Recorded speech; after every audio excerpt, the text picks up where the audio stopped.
How to prepare for GATE, GATE की preparation कैसे करें। ये एक ऐसा क्वेश्चन है जो हर एक इंजीनियरिंग स्टूडेंट के दिमाग में कभी ना कभी जरूर आता है, और जब वो इस क्वेश्चन का सॉल्यूशन देखने निकलता है मार्केट में तो उसे और क्वेश्चन घेर लेते हैं, लाइक कहाँ से शुरू करें, एग्जाम पैटर्न क्या है, व्हाट टू स्टडी, क्या स्टडी करें और क्या स्टडी ना करें, सेल्फ स्टडी करें कि कोचिंग में जाएं, कौन सी टेक्स्ट बुक लें, क्या कवर करें, पीएसयू में जाएं कि आईआईटी में जाएं, एमटेक करें कि जॉब करें, इंजीनियरिंग सर्विस करें कि गेट को चूज करें, पीएसयू में जाने के लिए कितनी रैंक चाहिए, आईआईटी में जाने के लिए और स्पेशली टॉप 5 आईआईटी में जाने के लिए कितनी रैंक चाहिए, 60+ मार्क्स कैसे अचीव करें, ऑल इंडिया रैंक 500 कैसे अचीव करें, कितना टाइम लगेगा गेट को प्रिपेयर करने में, कब से शुरू करें, सोर्स ऑफ स्टडी क्या होगा।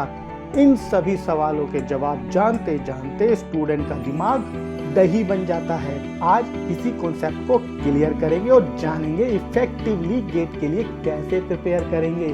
तो चलिए सभी डाउट को रिमूव करते हुए शुरू करते हैं।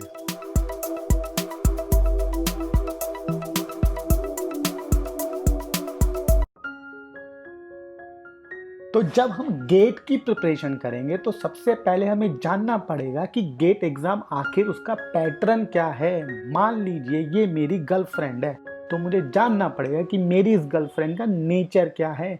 जनरली स्टूडेंट जो सबसे बड़ी गलती करते हैं किसी भी एग्जाम को प्रिपरेशन करने के लिए, वो 2 एग्जाम को मिक्स कर देते हैं।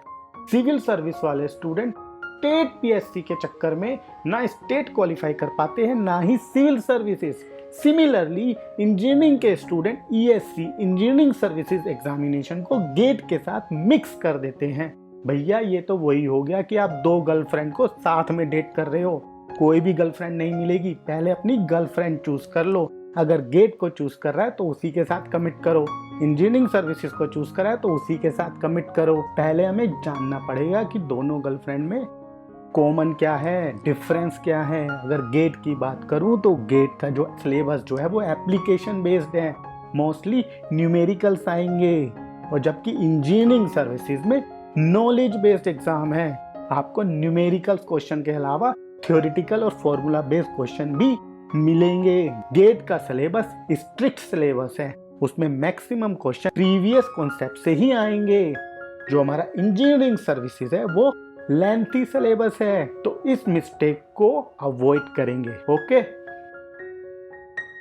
गेट एग्जाम किसी युद्ध से कम नहीं है, ये एक महाभारत है और इसको जीतने के लिए इसकी युद्ध भूमि कुरुक्षेत्र को जानना बहुत जरूरी है। तो चलिए सबसे पहले एग्जाम पैटर्न को जान लेते हैं। गेट एग्जाम में आपसे 65 क्वेश्चन पूछे जाएंगे जो कि MCQ plus numerical aptitude type होंगे। एमसीक्यू में हमारे पास नेगेटिव मार्किंग होगी पर fill in the blanks type, और एनएटी में नेगेटिव मार्किंग नहीं होंगे। टोटल 65 क्वेश्चंस होंगे और 100 मार्क्स का पेपर होगा।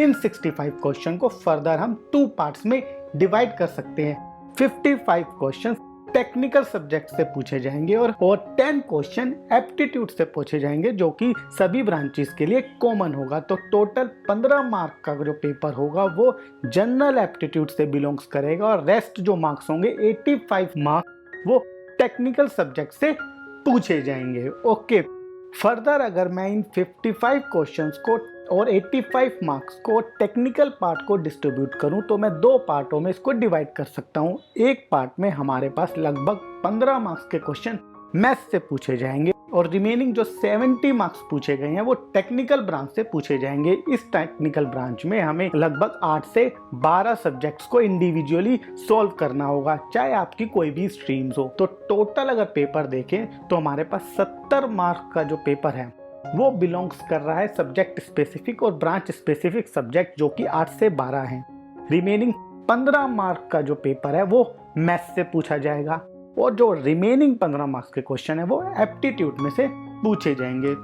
तो गेट एग्जाम पैटर्न में इस महायुद्ध में हमारे पास 2 हमारे बिगेस्ट एनिमी हैं। पहला भीष्म पितामह जो कि मैथ है, जिसको इच्छा मृत्यु का वरदान है, मीन्स जितना मर्जी स्टडी कर लो, इसके सिलेबस को कंप्लीट नहीं कर पाओगे, लेंथी सिलेबस है। पर अगर आप रेगुलरली स्टडी करेंगे, ईच वीक में एक दिन निकाल के स्लॉट वाइज इसको स्टडी करेंगे, तो मैक्सिमम 80% सिलेबस को कवर कर पाएंगे। सिमिलरली जो एप्टीट्यूड है वो द्रोणाचार्य है, इसको डील करने के लिए भी आपको स्पेशल स्ट्रेटेजी चाहिए। मीन्स कंटिन्यूसली वीकली स्टडी करेंगे। जिस दिन आप एक दिन एलोकेट कर रहे हो, मान लो संडे का, तो एक स्लॉट दे दो मैथ्स के लिए, एक स्लॉट दे दो एप्टीट्यूड के लिए, और इसको रेगुलर स्टडी करो। ऐसा नहीं है कि एक वीक कर लिया अब 2 वीक नहीं करेंगे। जब तक आप इस भीष्म पितामह मैथ्स को और इस द्रोणाचार्य एप्टीट्यूड को कंटिन्यूसली और रेगुलरली डील नहीं करेंगे, तब तक आप एग्जाम में अच्छे मार्क्स अचीव नहीं कर सकते। इस एग्जाम में आपकी रैंक, इस युद्ध में आपकी विजय डिसाइड करेगी आप इस भीष्म पितामह और द्रोणाचार्य को कैसे डील करते हो। अगर आप इन दोनों से सक्सेसफुली डील कर पाए तो आपकी रैंक यही 2 सब्जेक्ट डिसाइड करेंगे। टेक्निकल सब्जेक्ट आपको क्वालिफाई करवाते हैं, पर ये 2 सब्जेक्ट जो है मैथ्स और एप्टीट्यूड, भीष्म पितामह और द्रोणाचार्य, जो इनको मार देता है वही student top 500, top 100, top 50 rank में बैठता है।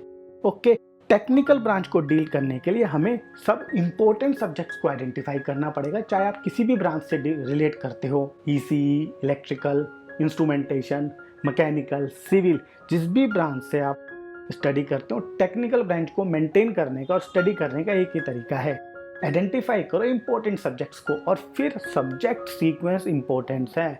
आप एनालॉग इलेक्ट्रॉनिक्स सॉल्व करने बैठ गए पर ईडीसी पार्ट नहीं करा, तो proper sequence and important subjects को जानना भी बहुत जरूरी है। हम अपने इस लेक्चर में इन बातों पर भी ध्यान देंगे। Important subject and study sequence को भी आइडेंटिफाई करना बहुत जरूरी है। ओके, गेट को क्लियर करने के लिए सबसे पहले आपको अपना गोल डिसाइड करना पड़ेगा। जब तक आपका गोल फिक्स नहीं होगा तब तक आप इस एग्जाम में अच्छी परफॉर्मेंस नहीं दे पाएंगे। ऐसा मैं नहीं कहता, MIT की स्टडी भी यही बोलती है। और जब मैं IIT दिल्ली में MS इंटीग्रेटेड इलेक्ट्रॉनिक्स पढ़ता था, जब भी हमारे प्रोफेसर कोई नया सब्जेक्ट स्टार्ट करते थे तो अपने फर्स्ट लेक्चर में हमेशा फर्स्ट स्लाइड में वो बताते थे एम क्या है, गोल क्या है सब्जेक्ट का। जब तक आपका गोल क्लियर नहीं है तब तक हार्ड वर्क और स्टडी करने का कोई मतलब नहीं रह जाता। तो फर्स्ट आइडेंटिफाई योर गोल, और गोल भी ऐसा होना चाहिए जो विद इन टाइम फ्रेम में फिजिबल हो। ऐसा नहीं है कि आप कोई ऐसा गोल सेटअप कर लें जो अचीवेबल ही नहीं है। तो first identify your goal. GATE में जाना है कि इंजीनियरिंग सर्विसेज में जाना है? अगर गेट में जाना है तो फिर डिसाइड करो कि मैं PSU के लिए स्टडी करूं कि MTech के लिए स्टडी करूं। अगर आप चूज करते हैं PSU के लिए तो आपको कम से कम ऑल इंडिया रैंक 500 लानी पड़ेगी। इसका मतलब ये नहीं है कि 500 स्ट्रिक्ट है, ये एक एग्जाम्पल है। आपको एटलीस्ट 500 के आसपास रैंक लानी पड़ेगी, क्योंकि मैक्सिमम हर साल PSU में 500 से 700 जॉब्स ही निकलती हैं। और आज की प्रेजेंट सिनेरियो की बात करें, इस लॉकडाउन सिचुएशन में कोविड-19 के कारण गवर्नमेंट जॉब तो डिक्रीमेंट ही होगी। तो आपको रैंक एटलीस्ट 500 लानी पड़ेगी PSU के लिए। और अगर आप MTech सोच रहे हो तो आपके पास 3 ऑप्शन है, IIT में जाएं, NIT में जाएं, या फिर किसी स्टेट लेवल कॉलेज में जाएं। अगर आप IIT में जाने चाहते हैं, और टायर 1 IIT मीन्स जो टॉप 5 ओल्ड IIT है, like IISc, IIT Delhi, IIT Bombay, IIT Madras, IIT Kanpur, IIT Kharagpur, तो इसके लिए भी आपको एटलीस्ट रैंक लानी पड़ेगी 500 के नीचे। इसका मतलब ये नहीं है कि 500 से ऊपर वाले का IIT में नहीं होता। IIT में कुछ कोर्सेज ऐसे भी हैं जो 2000 रैंक में भी हो जाते हैं। फॉर एग्जाम्पल IISc का MSc कोर्स, इसमें आसानी से 2000 के रैंक के स्टूडेंट का भी एडमिशन हो जाता है। ये सब क्वेश्चंस जो हैं ये पोस्ट गेट से रिलेटेड है, इनको हम मार्च में डील करेंगे, फरवरी में डील करेंगे जब गेट का एग्जाम कंप्लीट हो जाएगा। और अगर आप सेकंड टायर IIT में जाना चाहते हो रिमेनिंग IIT में, तो एटलीस्ट आपकी रैंक 1500 के आसपास होनी चाहिए। ये एक एग्जाम्पल है, फिक्स वैल्यू नहीं है। NIT के लिए आप समवेयर अराउंड 5000 रैंक में सेटल हो सकते हो। तो अब आपको डिसाइड करना है कि आपका गोल क्या है, और उसी गोल के हिसाब से आपको कितना हार्डवर्क करना है, आपको एनालाइज करना है आपका लेवल क्या है, आपके पास कितना टाइम अवेलेबल है।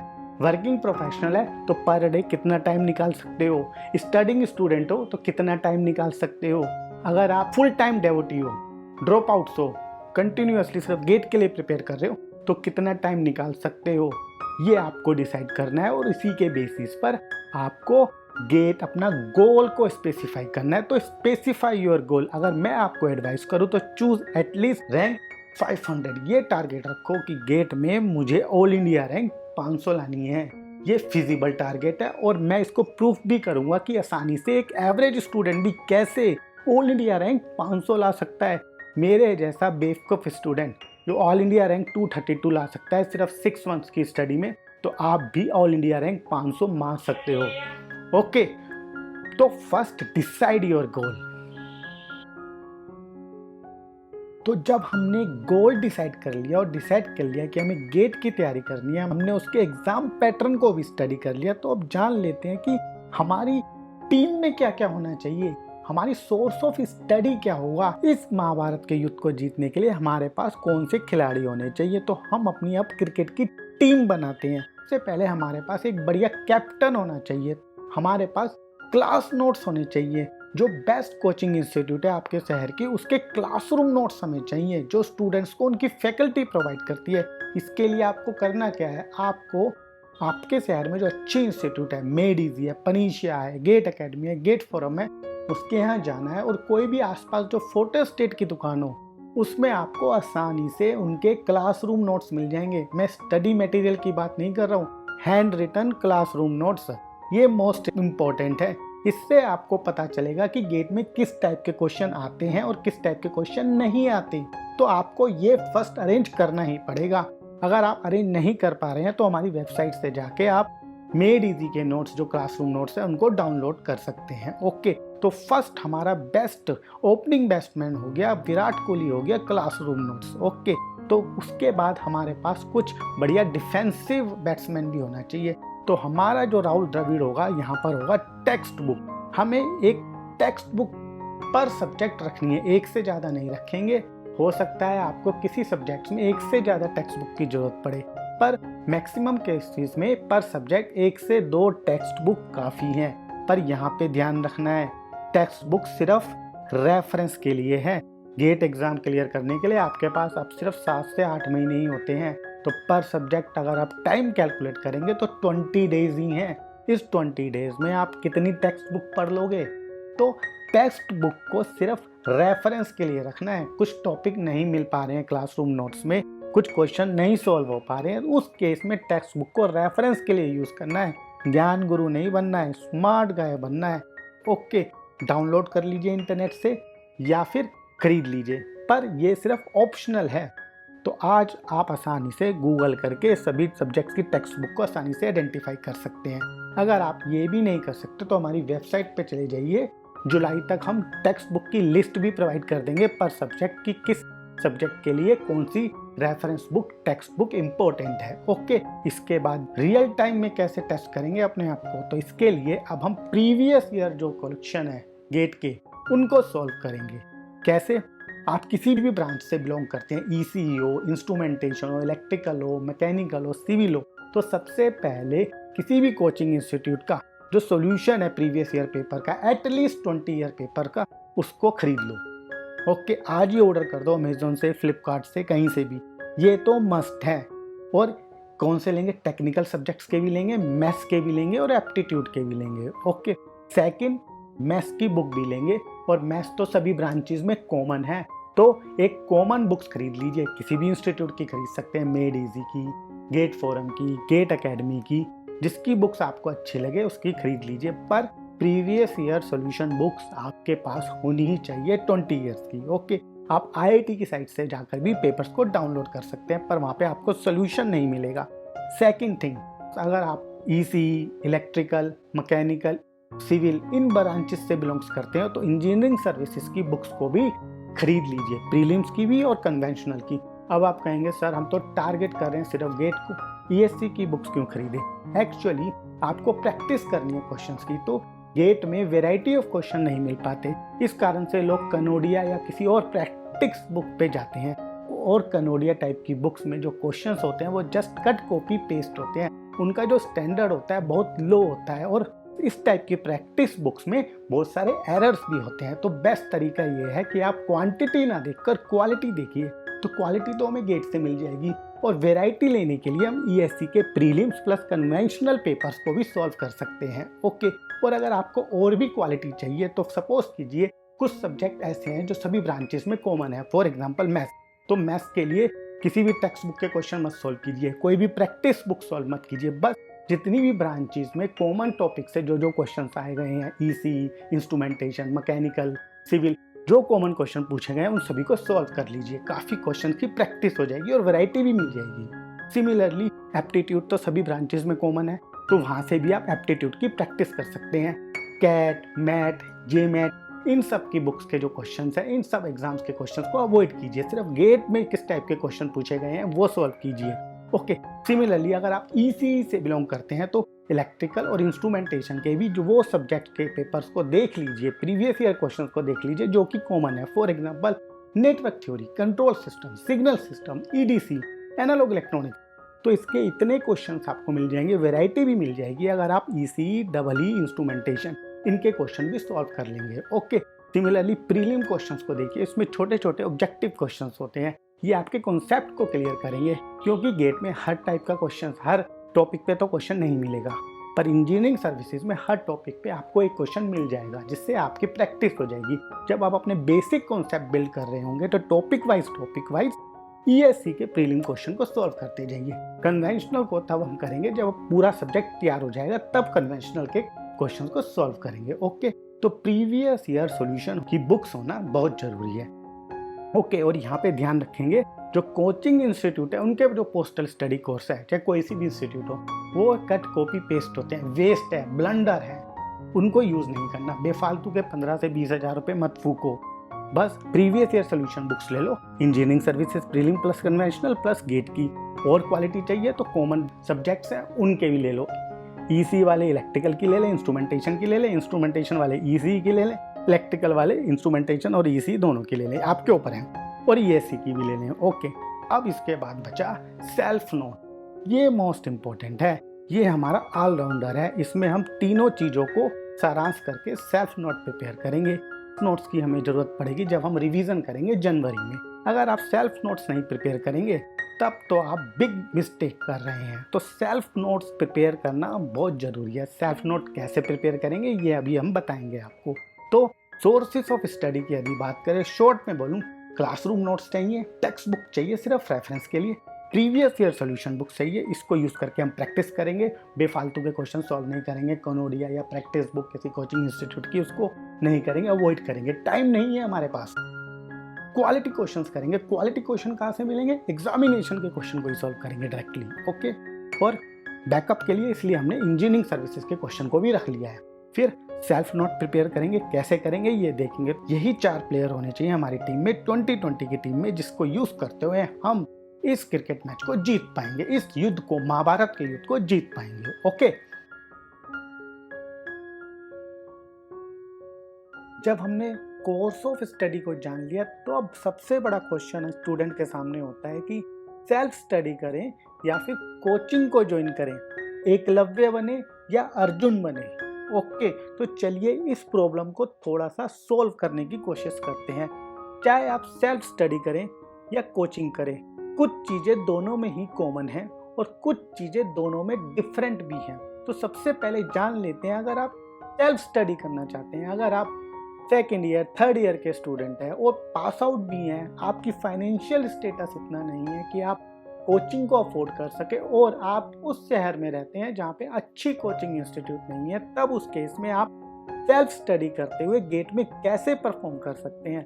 तो देखिए, अगर आप सेल्फ स्टडी कर रहे हैं तो आपको सबसे ज़्यादा मोर प्लानिंग की ज़रूरत है। आपको क्या पढ़ना है ये पता होना चाहिए, कहाँ से पढ़ना है ये पता होना चाहिए, किस टाइप के क्वेश्चन सॉल्व करने हैं, कब सॉल्व करने हैं, कितने ड्यूरेशन के लिए सॉल्व करने हैं, पूरा डिटेल्ड प्लानिंग हर सब्जेक्ट के लिए आपके पास होनी चाहिए। अगर हम अर्जुन की बात करें, कोचिंग इंस्टीट्यूट के स्टूडेंट की बात करें, उसको इतनी प्लानिंग की ज़रूरत नहीं पड़ती, उसको कोचिंग इंस्टीट्यूट को ज्वाइन करना है, बाकी सारा काम कोचिंग इंस्टीट्यूट स्वयं ही कर देगी। ओके, तो सेल्फ स्टडी के लिए आपको प्लानिंग की ज़रूरत है, मोर डेडिकेशन की ज़रूरत है। मीन्स आपको जो आपने प्लान करा है उसको डेडिकेट होते हुए इम्प्लीमेंट करना है, एग्जीक्यूट करना है। पर डे आपको जो आपने टाइम अलॉट करा है उसके हिसाब से आपको क्वेश्चन सॉल्व करने हैं, थ्योरी के सब्जेक्ट सॉल्व करने हैं, थ्योरी कॉन्सेप्ट बिल्ड करने हैं, टेक्स्ट बुक और क्लासरूम नोट्स को पढ़ना है। तो आपको मोर डेडिकेशन की ज़रूरत है और आपको कॉन्फिडेंस की भी बहुत ज़रूरत है। मीन्स सपोज कीजिए आप कोई क्वेश्चन सॉल्व कर रहे हैं और वो क्वेश्चन सॉल्व नहीं हो पा रहा, तब उस केस में आप कैसे क्वेश्चन को सॉल्व करेंगे?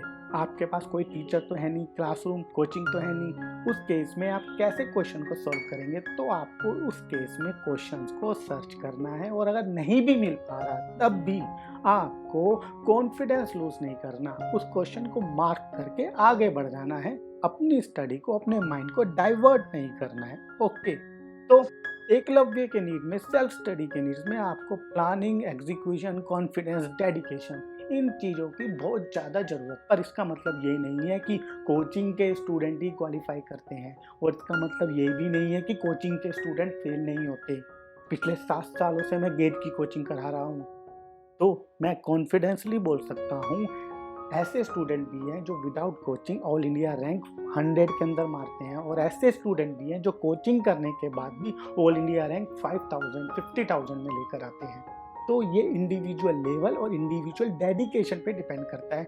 कोई भी चीज़ को यूज़ करते हुए आप सक्सेस पा सकते हैं। ओके, आपका जो एटीट्यूड है वो पॉजिटिव होना चाहिए। ओके, जनरली हम अपनी असफलताओं के लिए बहाने ढूंढ लेते हैं। फॉर एग्जाम्पल, अगर आप वर्किंग प्रोफेशनल हैं तो आप बोलेंगे मैं इसलिए असफल हुआ क्योंकि मैं तो वर्किंग प्रोफेशनल था, इसलिए स्टडी नहीं कर सकता गेट की। अगर आप स्टडिंग स्टूडेंट हैं 3rd ईयर में, 4th ईयर में, 2nd ईयर में, तो आप बोलेंगे मैंने 1000 रैंक अचीव करी क्योंकि मैं तो पढ़ रहा था, अब मैं इस बार ड्रॉप करके अच्छी रैंक अचीव करूँगा।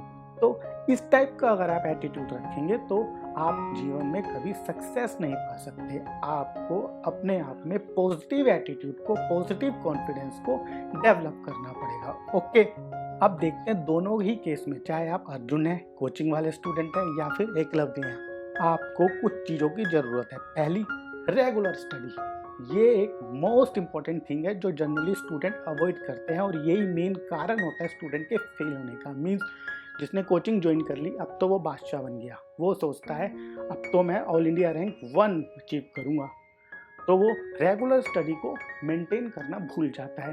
फॉर एग्जांपल, मान लो जुलाई में कोर्स स्टडी हुआ तो वो जुलाई में एक सब्जेक्ट स्टडी हुआ, फिर अगस्त में दूसरा, सितंबर में तीसरा। तो जैसे जैसे कोर्स प्रोसीड करता जाता है, नए सब्जेक्ट ऐड होते जाते हैं, वो पीछे के सब्जेक्ट भूलता चला जाता है, रेगुलर स्टडी नहीं करता, रेगुलर रिवीजन नहीं करता, तो उस केस में आपको असफलता जरूर मिलेगी। सिमिलरली एकलव्य के केस में भी, सेल्फ स्टडी के केस में भी आपको रेगुलर स्टडी करनी है। मैं ये नहीं बोलना कि आपको 4 घंटे, 5 घंटे, 10 घंटे पढ़ना है, नहीं। आप अपने हिसाब से, आपका जो गोल है, आपका जो लेवल है, आपके पास जो टाइम अवेलेबल है, उसके हिसाब से डिसाइड करो कि मैं पर डे इतना टाइम निकाल सकता हूँ। फॉर एग्जांपल 1 घंटा अगर वर्किंग प्रोफेशनल हो, 2 घंटा, या आप स्टडिंग स्टूडेंट हो 2 घंटे निकाल सकते हो, 1 घंटे निकाल सकते हो, जितना भी टाइम निकाल सकते हो, पर रोज निकालो, रेगुलर स्टडी करो, हर सब्जेक्ट को रेगुलर टाइम से मेंटेन करो। ओके, रेगुलर होना बहुत जरूरी है। फिर रेगुलर ट्यूटोरियल सॉल्व करो। अगर आज आपने एक पर्टिकुलर टाइम ड्यूरेशन में एक टॉपिक को स्टडी करा तो नेक्स्ट डे उससे रिलेटेड क्वेश्चंस को, न्यूमेरिकल्स को, क्वालिटी क्वेश्चन को सॉल्व करो। ओके, जब आपने स्टडी कर लिया, कॉन्सेप्ट बिल्ड कर लिया, प्रैक्टिस भी कर ली क्वेश्चंस की, प्रीवियस ईयर क्वेश्चन से, तब आपके पास एक गुड टेस्ट सीरीज होना बहुत जरूरी है। टेस्ट सीरीज की इंपॉर्टेंस को आप अवॉइड नहीं कर सकते। जनरली स्टूडेंट सोचते हैं मैं टेस्ट सीरीज नहीं दूंगा, क्यों? क्योंकि टेस्ट सीरीज के लिए मुझे पूरा सिलेबस पढ़ना जरूरी है। नो, टेस्ट सीरीज में सब्जेक्ट वाइज भी और टॉपिक वाइज भी टेस्ट होते हैं। तो जैसे जैसे टॉपिक्स कंप्लीट करते जाओ वैसे वैसे टेस्ट सीरीज को अटेम्प्ट करते रहो। टेस्ट सीरीज क्यों इंपॉर्टेंट है? क्योंकि जब आप इनिशियल स्टेज में जब प्रिपेयर कर रहे हैं तब हमारा फोकस होता है क्वेश्चन को सॉल्व करना और कॉन्सेप्ट को बिल्ड करना। हम टाइम मैनेजमेंट, पर्टिकुलर टाइम में, यानी कि 3 मिनट में क्वेश्चन को सॉल्व करना, इस पर हम फोकस नहीं रखते हैं। जब एग्जाम होता है उस केस में हमें 3 घंटे में 65 क्वेश्चन को सॉल्व करना है। एक क्वेश्चन को हार्डली हम 2.7 मिनट देंगे। उस केस में टेस्ट सीरीज एक सिमुलेटर का काम करेगी। वो आपको सिमुलेट कर देगी कि आपको कैसे क्वेश्चन पेपर को टाइम मैनेजमेंट करना है। ओके, और टेस्ट सीरीज से आप अपने आप को एनालाइज कर पाएंगे, आपकी स्ट्रेंथ क्या है, वीकनेस क्या है। ओके, तो दोनों को ही सेल्फ स्टडी के केस में भी और कोचिंग के केस में 3 चीज़ों की मोस्ट इंपॉर्टेंट नीड्स हैं: regular study, regular tutorials, good test series. Okay, और दोनों को ही अवॉइड करनी है डीमोटिवेशन को। कोई क्वेश्चन सॉल्व नहीं होता या किसी टेस्ट सीरीज में गलत मार्क्स आते हैं तो डीमोटिवेट नहीं होना। ओके, और एटलीस्ट पेपर जाने से पहले जनवरी के महीने में एटलीस्ट 20 मॉक टेस्ट सॉल्व करने हैं और at least 5 subject wise test solve करने हैं। तो टेस्ट सीरीज को अटेम्प्ट करते वक्त हम टेस्ट सीरीज को 2 पार्ट्स में डिवाइड कर लेंगे। इनिशियल पीरियड से लेकर दिसंबर तक आप सब्जेक्ट्स को मेंटेन करें, सब्जेक्ट वाइज टेस्ट दें एटलीस्ट 5, उसमें भी टॉपिक वाइज टेस्ट दें। फिर जनवरी में एटलीस्ट 20 मॉक टेस्ट करें, क्योंकि मॉक टेस्ट आपके लिए एक सिमुलेटर का काम करेंगे। इससे आपको अपनी वीकनेस और स्ट्रेंथ का पता चलेगा। ओके, तो सेल्फ स्टडी से भी आप गेट में गुड रैंक ला सकते हैं और कोचिंग से भी। डिपेंड करता है आपकी सिचुएशन क्या है। अगर आप अफोर्ड कर सकते हैं तो कोचिंग में जाइए, नहीं अफोर्ड कर सकते तो भी अगर आप डेडिकेटेड हैं, मोर प्लान्ड है, प्लानिंग आप में है, कॉन्फिडेंस आप में है और आप एक गुड टेस्ट सीरीज और गुड मटेरियल के साथ स्टडी करते हैं तो आसानी से गेट में 500 रैंक अचीव कर सकते। ओके, अगर आप मुझसे पर्सनली पूछे तो मैं एकलव्य प्रेफर करूंगा rather than to be an Arjun. Self study को कोई भी क्लासरूम कोचिंग रिप्लेस नहीं कर सकती। ओके, बस सेल्फ स्टडी के केस में हमें प्लानिंग की ज़्यादा ज़रूरत है। तो चलिए इस प्लानिंग के पार्ट को मैं आपके लिए कर देता हूँ सेल्फ स्टडी स्टूडेंट्स के लिए, चाहे वो वर्किंग प्रोफेशनल हो, चाहे ड्रॉप आउट्स हो, चाहे वो स्टडिंग स्टूडेंट है 2nd ईयर, 3rd ईयर और 4th ईयर का। उनके लिए प्लानिंग ज़्यादा ज़रूरत है कि कैसे स्टडी करें, कैसे पहले किसी कॉन्सेप्ट को ग्रैब करें, फिर क्वेश्चन को सॉल्व करें। तो इसके लिए सबसे पहले एकलव्य को अपनी टीम बनानी पड़ेगी और जिसको यूज़ करते हैं वो आसानी से अर्जुन को बीट कर पाएगा। कैसे? फर्स्ट उसे सोर्स ऑफ स्टडी चाहिए। ओके, गुड सोर्स के लिए यूट्यूब चैनल एक सब्सक्राइब कर लीजिए। हमारा चैनल भी है, मैं ये नहीं कह रहा हमारा ही चैनल ही सबसे बढ़िया है। और भी एकेडमी है जो कि गेट से रिलेटेड मटेरियल को यूट्यूब पे फ्रीली अवेलेबल करा रही है। फॉर एग्जांपल गेट एकेडमी है, मेड इजी है, गेट फोरम है, एस इंजीनियरिंग एकेडमी है, जेन क्यू है, क्रिटिक्स है, अन अकेडमी है, ग्रेड अप है।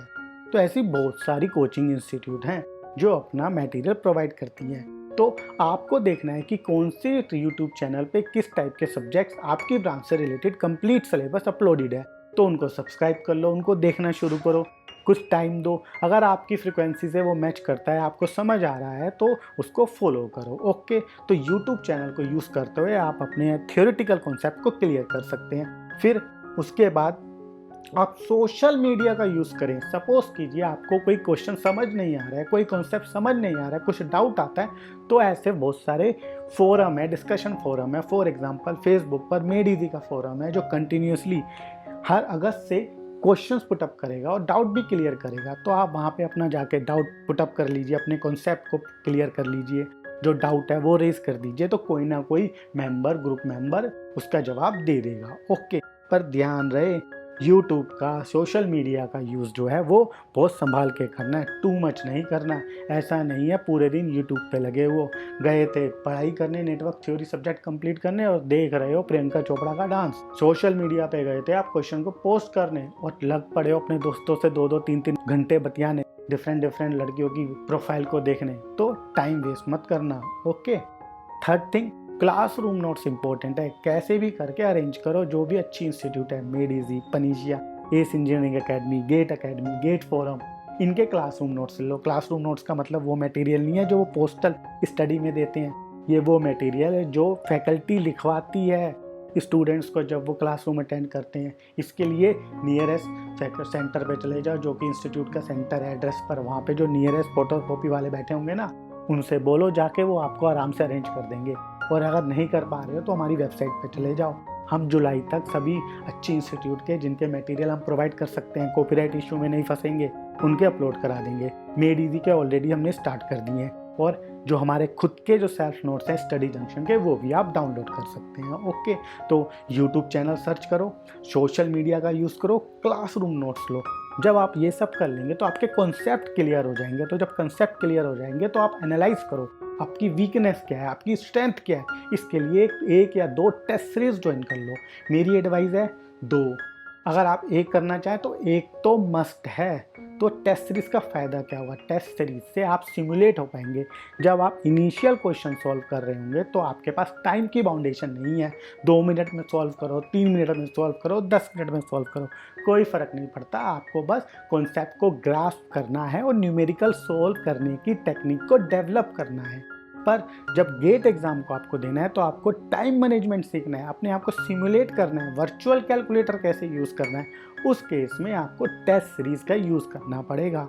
ओके, तो टेस्ट सीरीज़ तो ले लो, किसी की भी ले लो, मेड इजी की, गेट फोरम की, गेट एकेडमी की, पनीशिया की, जिसकी आपको अच्छे लगे, ये आपके ऊपर है। ओके, और अगर आप पॉसिबल है, अगर फाइनेंशियल स्टेबल हो तो कोई ऑनलाइन कोर्स ले लो, ये ऑप्शनल है। पर अगर आप 1 2 3 4 स्टेप का यूज़ करेंगे तो डेफिनेटली सेल्फ स्टडी करते हुए भी आप अर्जुन को बीट कर पाएंगे और एक ऑल इंडिया रैंक 500 के अंदर आसानी से ला सकते हैं। मैं प्रूफ करके दिखाऊंगा इसी लेक्चर में कैसे आप 500 रैंक आसानी से सेल्फ स्टडी करते हुए ला सकते हैं। Okay,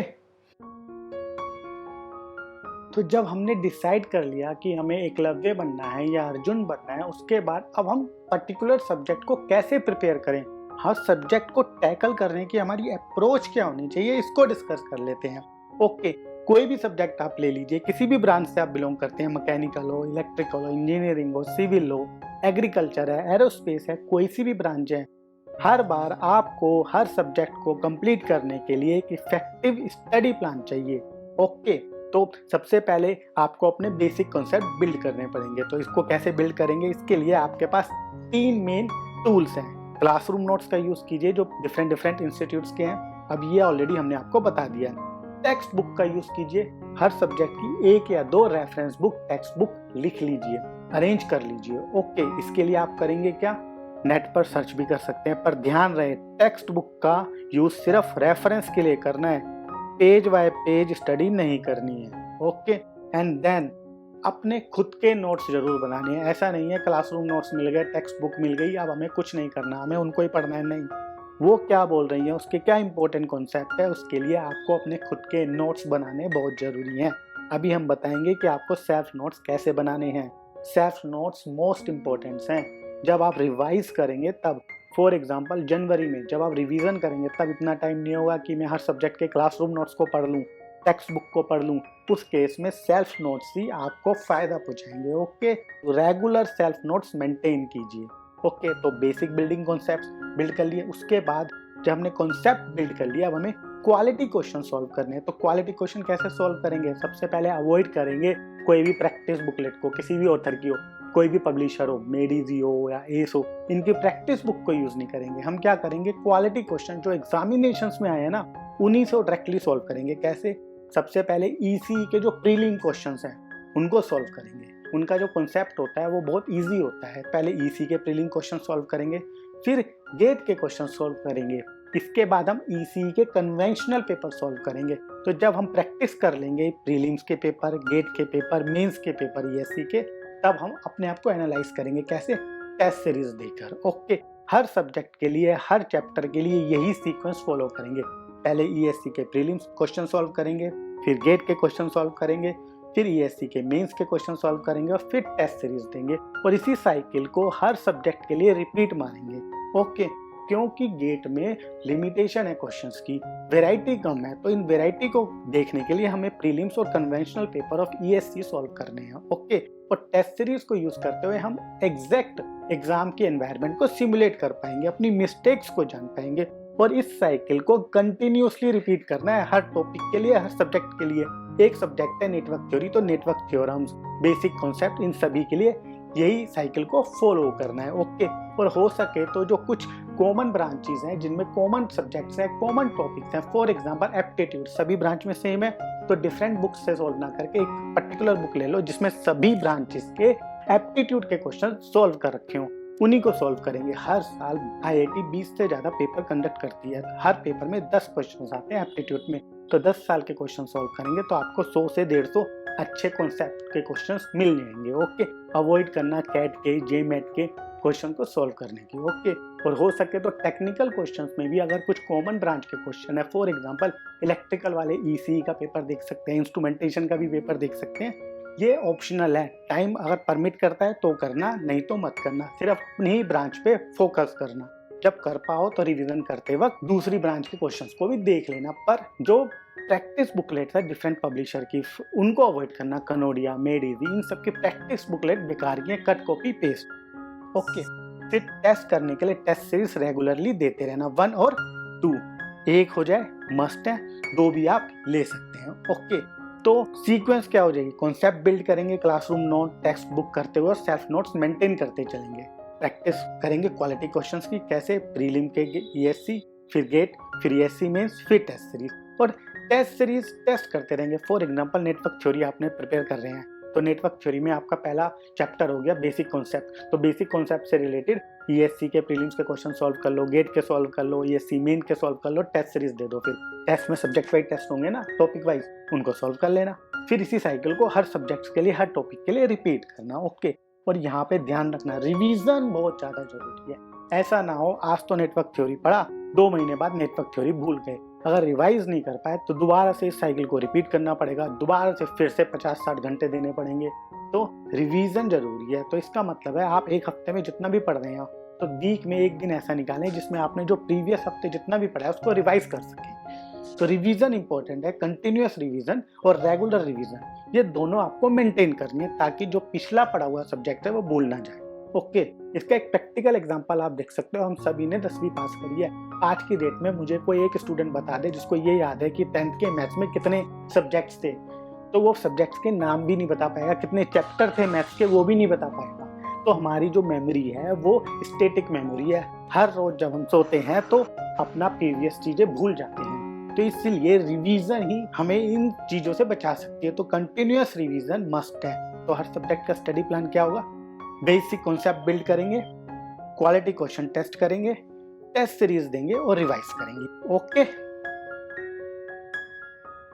how to make self notes, खुद के नोट्स बनाना बहुत जरूरी है। ये आपको हेल्प करेंगे जब आप रिवाइज करेंगे जनवरी में। ओके, तो आपके जो नोट्स होने चाहिए वो 3 पार्ट्स में डिवाइड होने चाहिए।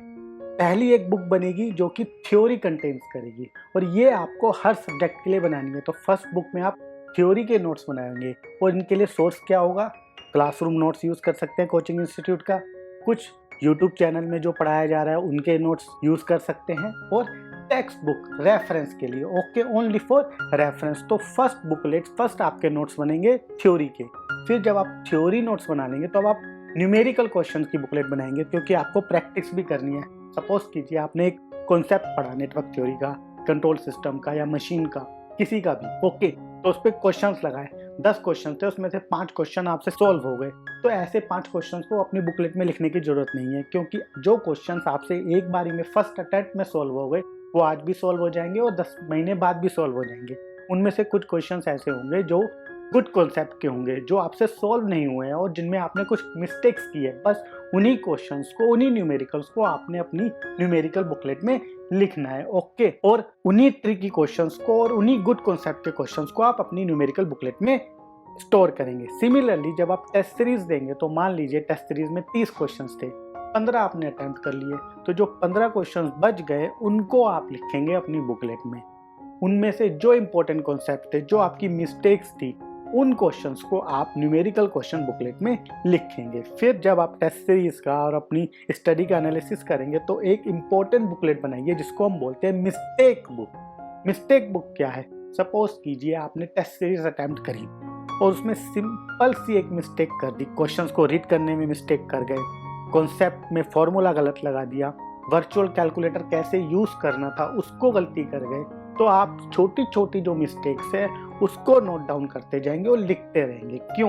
क्योंकि जब आपको आपकी मिस्टेक्स पता होंगी तो आप उनको रिपीट नहीं करेंगे। जब आपको आपकी मिस्टेक्स ही नहीं पता होंगी तो आपको कैसे पता चलेगा कि आप उसे रिपीट करेंगे कि नहीं।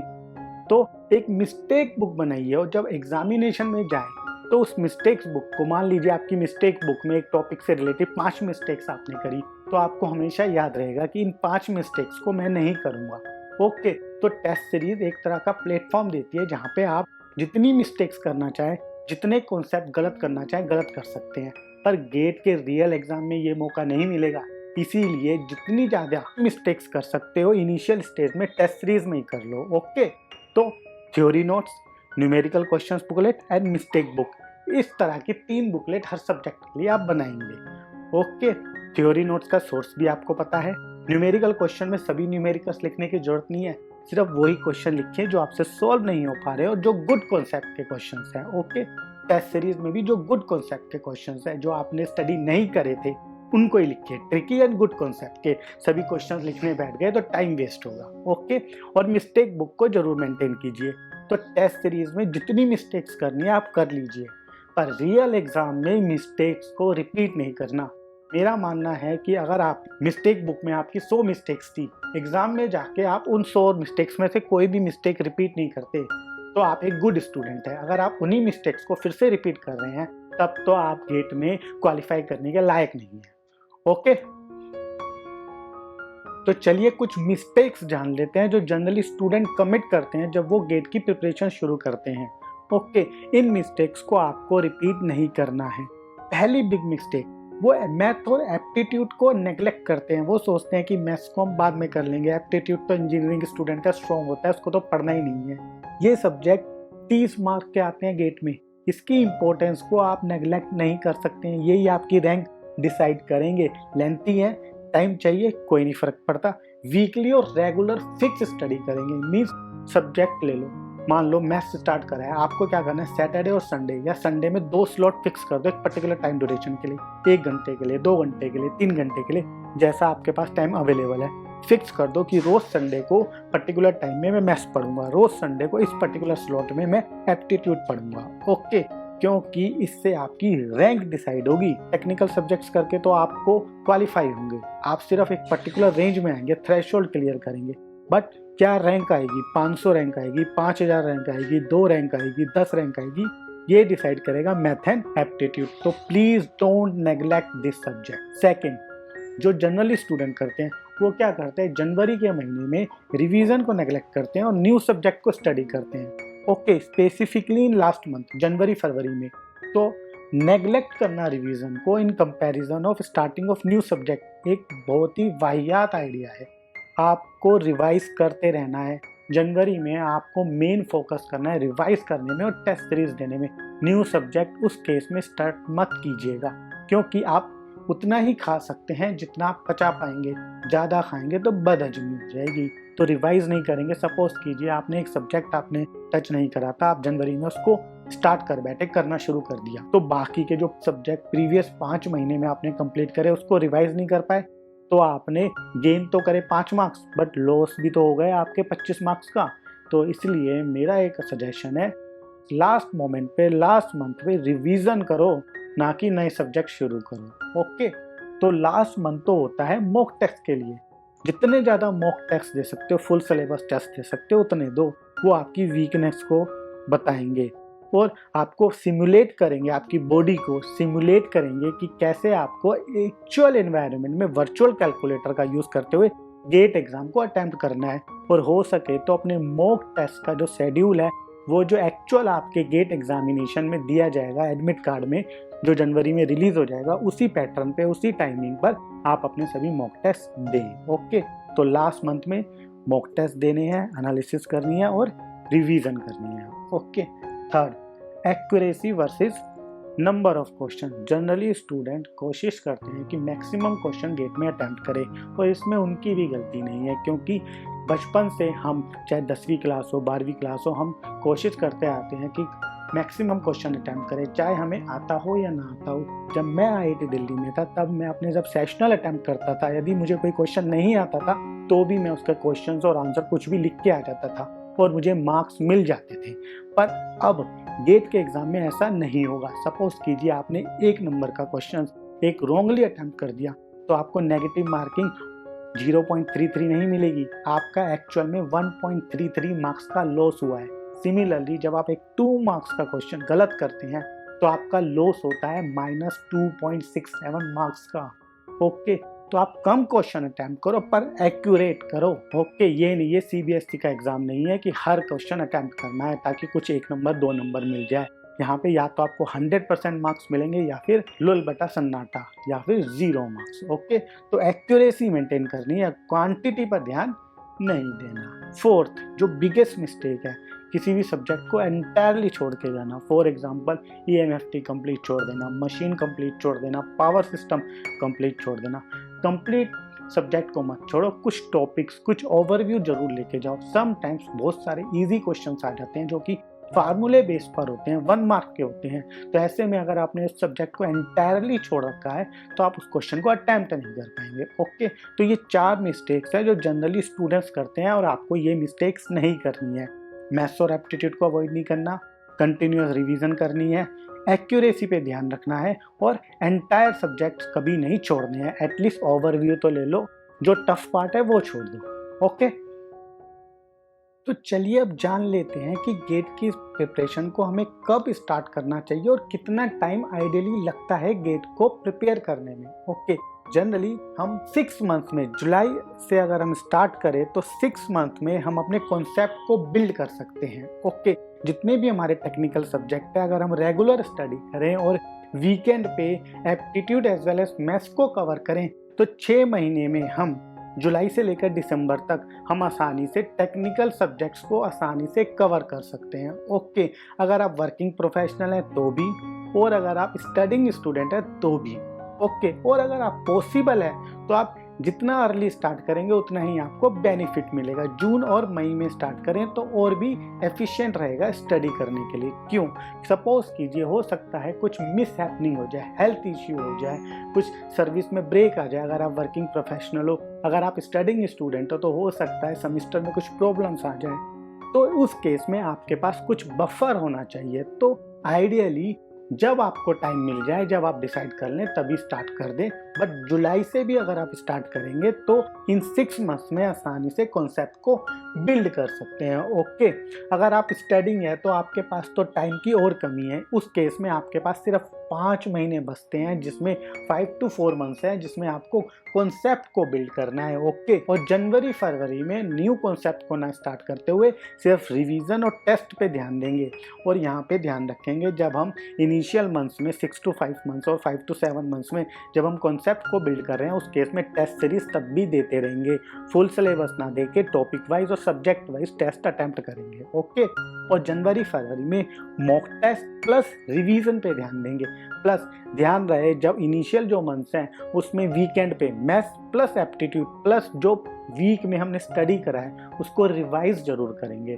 तो हर वीक में आप टेक्निकल स्टडी करेंगे, प्लस वीकेंड पे आप कोशिश करेंगे कि आप मैथ्स प्लस एप्टीट्यूड प्लस जो आपने प्रीवियस वीक में पढ़ा उसको रिवाइज कर सकें। ओके, तो इस साइकिल को कंटिन्यूसली रिपीट करते रहेंगे। ओके, तो जनरली 6 to 9 मंथ्स में, डिपेंडिंग अपॉन द आपका लेवल कितना है, आप पर डे कितना टाइम दे रहे हैं, आप वर्किंग है कि स्टडिंग है या फिर ड्रॉप आउट्स है या फुल टाइम गेट की प्रिपरेशन कर रहे हैं, 6 to 9 मंथ्स में आप गेट के लिए प्रिपरेशन कंप्लीट कर सकते हैं। ओके, मैंने भी अपनी प्रिपरेशन जुलाई में स्टार्ट करी थी और दिसंबर तक मैं ऑलरेडी कंप्लीट कर चुका था। जनरली 5 to 7 मंथ्स लगते हैं, चाहे आप किसी भी ब्रांच से बिलोंग करते हैं, किसी भी गेट पेपर को अटेम्प्ट करें, 5 to 7 मंथ्स लगेंगे आपको कॉन्सेप्ट बिल्डिंग में और 1 to 2 मंथ्स मिलेंगे आपको रिवीजन प्लस मॉक टेस्ट देने के लिए, जिसमें आपकी बॉडी सिमुलेट हो जाएगी एक्चुअल एनवायरनमेंट के लिए, एक्चुअल एग्जाम एनवायरनमेंट के लिए। ओके, तो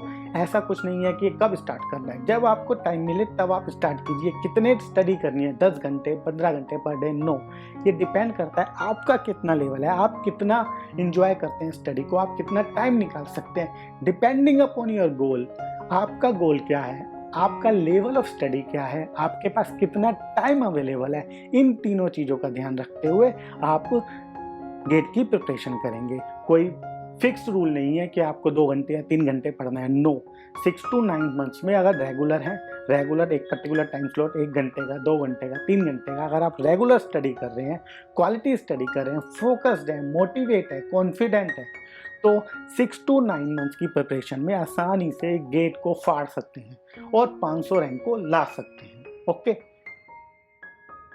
तो चलिए ईसी ब्रांच का study plan and subject sequence को जान लेते हैं कि ईसी के स्टूडेंट को कैसे गेट एग्जाम को प्रिपेयर करना है। ओके, तो इनिशियल ग्रुप 1 में आपको इनिशियल जब आप जुलाई से प्रिपरेशन स्टार्ट करते हैं या जून से प्रिपरेशन स्टार्ट करते हैं तो उस केस में इनिशियल 3 मंथ्स में आपको बेसिक प्लस इजी सब्जेक्ट को चूज़ करना है और उनको कंप्लीट करना है। ओके, अगर आप इलेक्ट्रिकल के हैं या इंस्ट्रूमेंटेशन के हैं, मैकेनिकल के भी हैं, तो भी इनिशियल 3 मंथ्स में आपको वो सब्जेक्ट चूज़ करने हैं जो कि ईजी हैं, जिनका सिलेबस ईजी है और जिन सब्जेक्ट को आप आसानी से कवर कर सकते हैं। फॉर एग्जांपल अगर मैं ईसी की बात करूं तो सबसे पहले आप नेटवर्क थ्योरी करेंगे, फिर कंट्रोल सिस्टम, फिर डिजिटल इलेक्ट्रॉनिक्स, फिर micro processor and then signal and system. इन 5 सब्जेक्ट को इसी सीक्वेंस में कवर करेंगे। क्यों? क्योंकि अगर आपका नेटवर्क थ्योरी स्ट्रांग होगा तब आप आसानी से एनालॉग के क्वेश्चन को हैंडल कर पाएंगे। जब आपका सिग्नल स्ट्रांग होगा तब आप कम्युनिकेशन के क्वेश्चंस को आसानी से सॉल्व कर पाएंगे। Okay, generally student micro processor को नेग्लेक्ट करते हैं।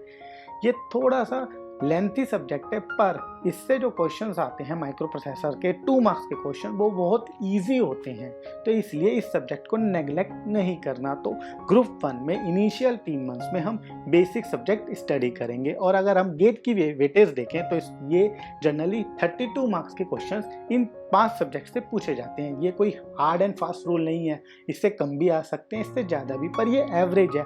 और एक एवरेज स्टूडेंट भी जो सिर्फ बेसिक स्टडी कर रहा है और जो हमने बताया उसको फॉलो कर रहा है, यूट्यूब चैनल देख रहा है और डेडिकेटेड है, वो आसानी से 20 मार्क्स इन 3 महीनों में गेन कर सकता है। ओके, फिर आपको नेक्स्ट स्टडी करनी है, ब्रांच स्पेसिफिक सब्जेक्ट चूज करने हैं जो कि आप 2 महीने में कंप्लीट करेंगे, अक्टूबर प्लस नवंबर में और सितंबर प्लस अक्टूबर में। अक्टूबर प्लस नवंबर उन स्टूडेंट के लिए जो जुलाई से स्टार्ट करेंगे, अगर आप जून से स्टार्ट करें तो सितंबर प्लस अक्टूबर के 2 महीने में आप कुछ ब्रांच स्पेसिफिक सब्जेक्ट ले लीजिए। फॉर एग्जांपल ईसी वाले ईडीसी करेंगे और साथ साथ में एनालॉग भी, क्योंकि दोनों एक दूसरे से इंटरडिपेंडेंट है, पर सीक्वेंस यही रहेगी, ईडीसी देन एनालॉग। और इसकी वेटेज भी देखें तो गेट एग्जाम में 20 मार्क्स के क्वेश्चन इन दोनों सब्जेक्ट से पूछे जाते हैं। और अगर आपने ईडीसी और एनालॉग को कंप्लीट कर लिया है और आपने बेसिक जो इंपॉर्टेंट टॉपिक है कंप्लीट सिलेबस कंप्लीट ना करके, होल सिलेबस कंप्लीट ना करके, आपने सिर्फ बेसिक जो इंपॉर्टेंट टॉपिक्स रिपीट हो रहे हैं मोस्टली उनको कवर करा है, तो आप आसानी से 10 मार्क गेन कर सकते हैं। ओके, तो आपको ब्रांच स्पेसिफिक सब्जेक्ट को सॉल्व करना है, स्टडी करना है 2 महीने में। ओके, स्टडिंग स्टूडेंट है तो भी। फिर आपको लास्ट में 1 मंथ में जो रिमेनिंग सब्जेक्ट है नवंबर में और दिसंबर में ईएमटी प्लस कम्युनिकेशन को कवर करना है। ओके, ईएमटी और कम्युनिकेशन, बाकी के जो ब्रांच स्पेसिफिक सब्जेक्ट है उनको आप कवर करेंगे। ऐसा नहीं है कि आपको 1 महीना ही देना है। अगर आप सितंबर प्लस अक्टूबर के ग्रुप में अगर कुछ टाइम बचा सकते हैं तो उस बचे हुए टाइम को आप ग्रुप 3 के टाइम में एलोकेट कर सकते हैं। Depending upon availability of time आपको ग्रुप 3 के सब्जेक्ट्स को कवर करना है। एक से आपको हार्डली 30 से 40 दिन लगेंगे इस सब्जेक्ट को कवर करने में। और गेट में अगर ईएमटी और कम्युनिकेशन की वेटेज देखें तो 20 मार्क्स के क्वेश्चन आसानी से इन सब्जेक्ट से पूछता है। और अगर मैं डेडिकेटेड हूँ और मुझे इन दोनों सब्जेक्ट के बेसिक पता है तो मैं आसानी से 10 मार्क आसानी से सॉल्व कर सकता हूँ। ओके, तो मेरा स्टडी प्लान और सीक्वेंस क्या हो गया? पहले 3 महीने में तो मैं बेसिक सब्जेक्ट कवर करूंगा, फिर बाद के 4 महीने में मैं क्या करूंगा, अक्टूबर प्लस नवंबर में सबसे पहले ब्रांच स्पेसिफिक सब्जेक्ट चूज करूंगा। आप ईएमटी प्लस कम्युनिकेशन कर सकते हैं या फिर ईडीसी प्लस एनालॉग, ये आपकी चॉइस है। ग्रुप 2 पहले कर लीजिए या group 3, depending your choice. But initial 3 महीने में तो बेसिक कॉन्सेप्ट बेसिक सब्जेक्ट कीजिए, फिर 2 महीने में ब्रांच स्पेसिफिक सब्जेक्ट कीजिए और लास्ट के महीने में जनवरी फरवरी में, और अगर आप फुल टाइम प्रिपेयर कर रहे हैं और अगर आप वर्किंग प्रोफेशनल है, कॉलेज स्टूडेंट नहीं है, अपियरिंग स्टूडेंट नहीं है, तो दिसंबर जनवरी फरवरी में कंप्लीट रिवीजन कीजिए और जनवरी फरवरी में आप रिवीजन कीजिए। ओके, तो ये एक स्टडी प्लान हो गया ईसी के स्टूडेंट के लिए।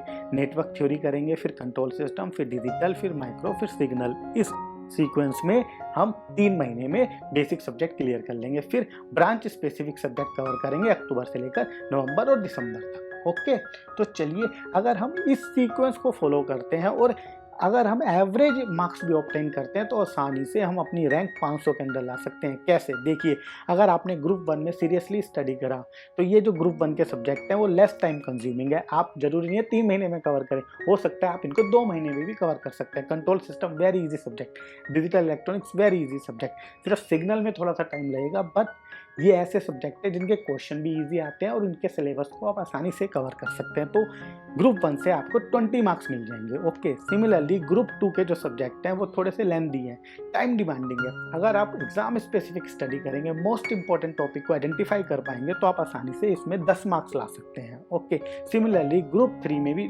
जो सब्जेक्ट है EMT प्लस कम्युनिकेशन, जिसको हमने 1 मंथ में कवर करना है, वो भी लेंथी है। पर अगर आप फोकस रहेंगे और जो हम आपको बता रहे हैं जिन स्टेप्स को, और अगर आप क्लासरूम नोट्स को फॉलो करेंगे और हमारे टाइम टू टाइम लेक्चर्स को देखते रहेंगे तो आप आसानी से इन सब्जेक्ट में भी 10 मार्क्स ला सकते हैं। ओके, तो ग्रुप 1 में इजीली 20 मार्क्स ला सकते हैं, ग्रुप 2 से भी आप 10 मार्क्स ला सकते हैं, ग्रुप 3 से भी 10 मार्क्स ला सकते हैं। इसके बाद हमें अपने भीष्म पितामह और द्रोणाचार्य सब्जेक्ट को भी याद रखना है, मतलब एप्टीट्यूड प्लस मैथ। लेंथ ही है, पर जब हमने प्रिपरेशन स्टार्ट करी थी तो हर वीक में हर संडे को हमने 2 स्लॉट रखे थे। किसके लिए? एप्टीट्यूड के लिए और मैथ के लिए और रिवीजन के लिए। तो 3 स्लॉट हमारे बुक थे वीकेंड पे, एप्टीट्यूड, मैथ और रिवीजन के लिए। अगर आपने वो इम्प्लीमेंटेशन सही से करी, वो प्लानिंग सही से करी, तो ग्रुप 4 के सब्जेक्ट ऑलरेडी कवर हो जाएंगे दिसंबर तक। और इसमें अगर आपने स्टडी अच्छी करी तो आसानी से 20 मार्क्स गेन कर सकते हैं। तो आप कैलकुलेट कीजिए कितने मार्क्स हो गए। अगर आपने सीरियसली प्लान को एग्जीक्यूट करा, प्रॉपर प्लानिंग करी, जो हमने बताया वो फॉलो करा, तो आसानी से आपके 60 मार्क्स आ जाएंगे, वो भी सिर्फ 6 मंथ की स्टडी में। और मुझे नहीं लगता 60 मार्क्स ऑब्टेन करने के बाद आपकी कोई बेकार रैंक आएगी। आप आसानी से 500 रैंक के अंदर बैठेंगे।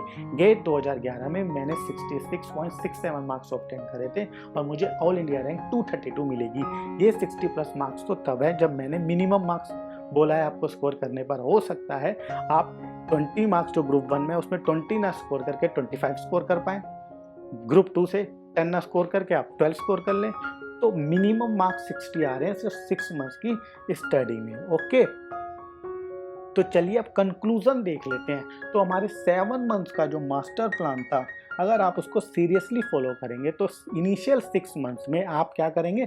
कॉन्सेप्ट बिल्डिंग में लगाएंगे और लास्ट के जो जनवरी और लास्ट मंथ है उसमें रिवीजन करेंगे। कैसे रिवीजन करेंगे? खूब मॉक टेस्ट देंगे, एटलीस्ट 20। नेगेटिव मार्किंग को अवॉइड करेंगे, एक्यूरेसी पे ध्यान देंगे, ना कि नंबर ऑफ क्वेश्चन पे ज़्यादा ध्यान देंगे। ओके, गैस नहीं करेंगे। हाँ, जो fill in the blanks type है, न्यूमेरिकल एप्टीट्यूड टाइप क्वेश्चंस है, उसमें आप गैस कर सकते हैं, उनको अटेम्प्ट कीजिए, 100% अटेम्प्ट कीजिए और टाइम मैनेजमेंट कीजिए। टाइम मैनेजमेंट करने का मतलब है आपको 65 क्वेश्चन सॉल्व करने हैं 180 मिनट्स में, तो हार्डली आपके पास 2.7 मिनट्स हैं। इनिशियल स्टेज में जब आप प्रिपेयर कर रहे हैं 5-6 मंथ में, जब कॉन्सेप्ट बिल्डिंग कर रहे हैं, तब इस पे ध्यान मत दीजिए। तब सिर्फ टेस्ट सीरीज में आप कोशिश कीजिए मैं टाइमली अटेम्प्ट कर पाऊँ क्वेश्चंस को। तो जब आप टेस्ट सीरीज देंगे, मॉक टेस्ट देंगे जनवरी में, तब आपकी बॉडी खुद यूज टू हो जाएगी, आपकी स्पीड खुद इंक्रीज हो जाएगी और आप विद इन टाइम लिमिट में 65 के 65 क्वेश्चन अटैम्प्ट कर पाएंगे। एक्चुअली में हमें जनरली 65 क्वेश्चन भी अटैम्प्ट नहीं करने होते हैं, हमें हार्डली 30 to 40 क्वेश्चन अटैम्प्ट करने होते हैं। आपको बस चॉइस करने हैं। मैंने खुद 36 क्वेश्चन अटैम्प्ट करे थे गेट में।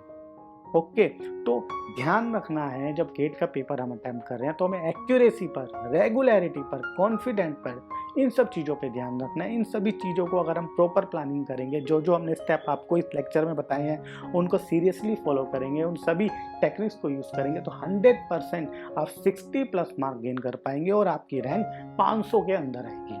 ओके।